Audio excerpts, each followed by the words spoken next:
اكيد سمعت قبل كده عن بروتوكول الدي اتش سي بي، ولو حتى الاسم مش مألوف بالنسبه لك فاكيد وبنسبه كبيره سمعت عن مصطلح الاي بي ادرس في مره من المرات، وهو عنوان جهازك على الشبكه سواء كان موبايل كمبيوتر او اي جهاز تاني متصل بالشبكه.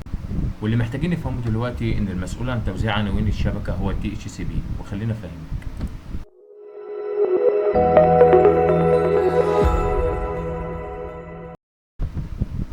تخيل مثلا انك قاعد في كافيه اول مره تروحه ومعاك اللابتوب بتاعك وعايز تفتح شبكه الواي فاي اللي في المكان، وبالفعل عرفت الباسورد وجربت تعمل كونكت، ولكن في اللحظه دي في مشكله صغيره انك مجهول الهويه بالنسبه للشبكه. وده ليه؟ لان جهازك لسه ما خدش اي بي ادرس، واللي ما ينفعش انك تدخل على الشبكه من غيره، فلازم حد جوه الشبكه يديك اي بي ادرس خاص بيك محدش يقدر يستخدمه غيرك. وهنا بيجي دور مين بالظبط كده؟ الدي اتش سي بي. وخليني افهمك الموضوع بيمشي ازاي. بمجرد ما تتصل بالشبكه جهازك بيدور على الدي اتش سي بي سيرفر علشان ياخد اي بي ادرس، وفعلا الدي اتش سي بي بيوفر اي بي ادرس لجهازك، وبكده الراوتر المسؤول عن الشبكه يقدر يخليك جزء من الشبكه، والعمليه دي اسمها عمليه الدوره. وعلشان نفهم عمليه الدوره بمفهوم تكنيكال اكتر فهي بتمر باربع مراحل. اول مرحله وهي الديسكفر، وفيها الجهاز بيبعت رساله برودكاست في الشبكه يدور فيها على الدي اتش سي بي سيرفر.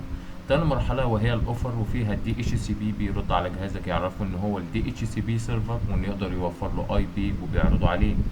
تالت مرحله وهي الريكوست، وهنا جهازك بيبعت بشكل رسمي للدي اتش سي بي سيرفر يطلب منه الاي بي ادرس المتاح.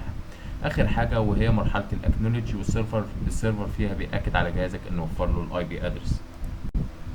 وهنا انت ممكن تسأل سؤال بديهي جدا، مين بيلعب دور الدي اتش سي بي سيرفر في الشبكه؟ ممكن يكون سيرفر او راوتر البيت اللي عندك، واحيانا ممكن يكون الفاير وول، بس ده مش منتشر قوي.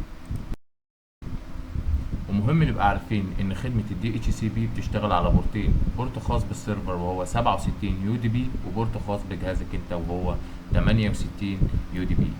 اخر حاجه هنتكلم عليها وهي الليس تايم، والليس تايم الفتره المسموح ليك فيها ان انت تمتلك الاي بي، وغالبا بتكون 24 ساعه وممكن تتغير على حسب الشبكه.